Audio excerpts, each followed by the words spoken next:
nous a jamais appris que les émotions contrôlaient la fonctionnalité de nos organes. En général, on apprend la partie physique, les éléments extérieurs qui agissent sur le déséquilibre de nos organes. Je te propose de découvrir comment le foie s'équilibre de l'intérieur. Bienvenue à toi dans cette vidéo dans laquelle on va parler de la santé du foie. Et pour ça, il est nécessaire de mieux comprendre le foie. Je t'explique pourquoi. Parce que toutes les théories, tous les outils, tout ce que tu peux trouver sur internet, c'est très bien, ou même médicalement parlant, mais ce sont toujours des informations dans lesquelles le foie est pris à part. Et ça, c'est valable pour tout, c'est-à-dire qu'on a sorti le foie du corps et on a fait une théorie sur le rôle du foie et de comment s'occuper de lui. Donc si on sort le foie du corps, il gère les toxines. En gros, c'est un nettoyeur, il s'occupe aussi du sang. Donc le foie, il va être affecté par tout ce qui est médicaments, drogue, alcool. Et on va te dire donc que tout ça est très nocif pour le foie et qu'il faut éviter de boire de l'alcool, de prendre des médicaments ou des drogues. Cela dit, ce qui est vrai, mais, on oublie une chose, ça c'est pris hors du corps humain. Un foie hors du corps humain, la seule chose qui va l'affecter, effectivement, ce sont les drogues, l'alcool, les médicaments et tout ce qui est gras. Maintenant, si tu replaces le foie à l'intérieur du corps humain, il y a d'autres paramètres qui viennent affecter le foie. Et c'est quoi ? C'est toi, c'est ta physiologie.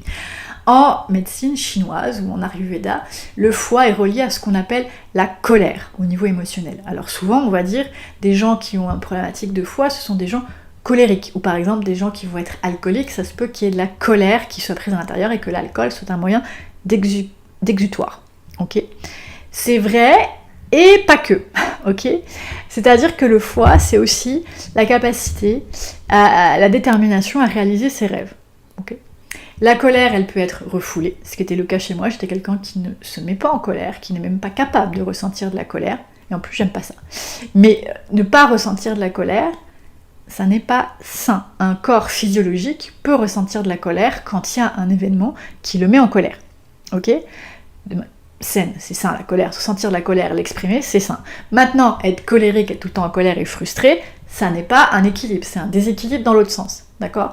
Donc un des facteurs fondamentaux qui agit sur la santé de ton foie, bien avant les drogues, l'alcool, les médicaments, c'est ton état émotionnel et au-delà de ça, c'est ta physiologie, c'est-à-dire comment tu perçois la vie, comment tu processes les choses, parce que le foie, il sert aussi à processer, il nettoie le sang qui est l'énergie vitale, c'est-à-dire il va, en fonction de ce que tu vis, tu vas absorber des émotions et tu vas les éliminer. C'est une des capacités du foie. Donc si tu n'élimines pas les émotions, si ça reste coincé, si tu as des frustrations coincées, donc soit tu dis non, je suis jamais frustrée, je me mets jamais en colère, déséquilibre, soit à l'inverse, tu vis beaucoup de frustration, de découragement, de tristesse, de culpabilité, etc.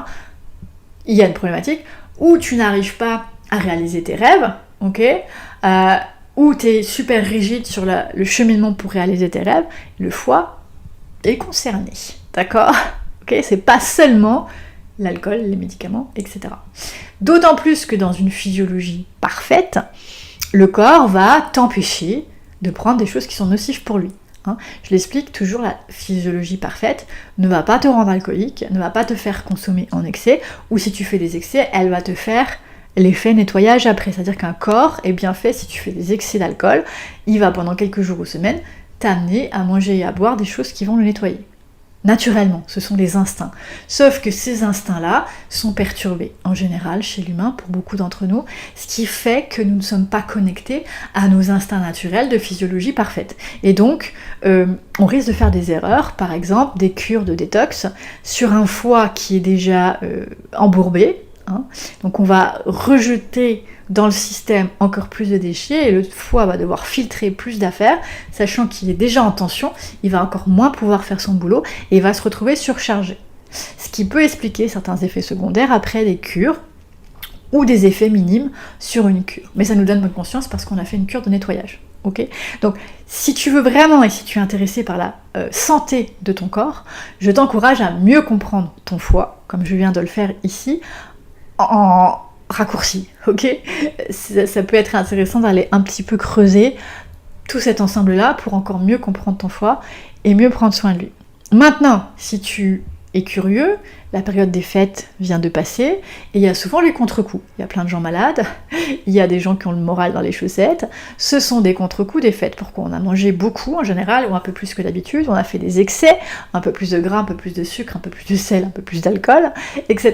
Il y a eu de l'animation, il y a pu y avoir des tensions aussi, parfois dans les familles il y a des tensions. Bref, il y a un ensemble de choses qui affectent le niveau de tension de tous nos organes et qui donc a une répercussion sur les filtres naturels du corps, ce qui fait qu'en général on va se retrouver embourbé de toxines, ce qui est propice à, entre guillemets, tomber malade, et ce qui est propice aussi à avoir le moral dans les chaussettes. Et là je résume et je caricature, ça va?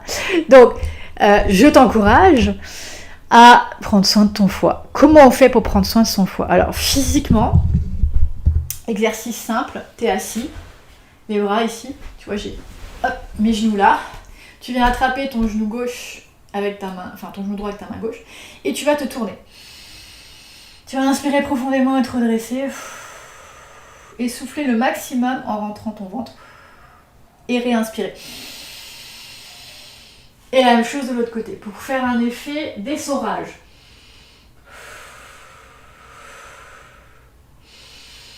Même si le foie est à droite, le fait d'essorer va essorer tout ton système digestif, ce qui va venir détendre le système digestif et ce qui va faire que la détente va faire que tes cellules vont mieux fonctionner. Et donc, ton foie va mieux fonctionner. Et donc, tu vas pouvoir éliminer plus de toxines, même si tu ne fais pas de cure. D'accord? Et je dirais, avant de faire une cure, des sessions de 5 minutes régulièrement de cet exercice-là peuvent t'aider. Maintenant, si tu veux aller plus loin, si tu veux vraiment libérer ton foie, tu prends un carnet et t'écris les choses que tu as sur le cœur, les émotions, les frustrations, ou ce qu'il n'y a pas, écrire, ce qui vient, peu importe quoi. Tu vas décharger des choses qui sont présentes dans l'inconscient, donc présentes dans tes cellules organiques, pas forcément ici, et ce qui va éviter que tes cellules doivent le manifester. Tout ce qui n'est pas amené à la conscience se manifeste dans le corps. Hein, c'est ce qu'on appelle le somatique, étant l'expression par le corps, tout simplement. Ok? Maintenant, si tu es curieux et si j'ai éveillé ton intérêt sur mieux connaître ton corps, je t'invite à essayer, pourquoi pas sur un mois, mes petites conférences. Alors j'ai appelé ça abonnement découverte, mais c'est justement découvrir le corps de manière ludique et simple. Pourquoi? J'ai créé un truc facile pour que ça te prenne pas trop de temps. Tout est préenregistré. Tu as 4 conférences de 15 minutes par mois sur différentes thématiques, comme mieux comprendre le corps par exemple. Cette semaine c'était le réel rôle de l'alimentation dans l'équilibre physique et émotionnel. Okay, 15 minutes, 4 fois dans ton mois. Tu peux me poser des questions, tu me les laisses par mail, par WhatsApp, dans la plateforme que j'utilise, peu importe. Et chaque mois j'y réponds en vidéo, donc tu as une vidéo préenregistrée, là encore, tu l'écoutes quand tu veux, qui va répondre aux questions de tous les abonnés. Voilà, c'est un bon moyen, en tout cas ceux qui se sont abonnés en 2024 ont terminé l'année détendus. C'est les messages que j'ai reçus avec c'était merci, merci, merci. J'ai tellement avancé, j'ai tellement compris des choses, je finis l'année dans un état de sérénité que je n'avais pas en début d'année. Entre autres, voilà. Donc c'est un bon moyen sur 15 minutes, comme ça, par-ci, par-là, pour découvrir un peu mieux comment fonctionne ton corps. Donc si tu es intéressé, tu vas avoir toutes les infos en dessous de cette vidéo. Et moi je te dis à bientôt pour une prochaine vidéo info.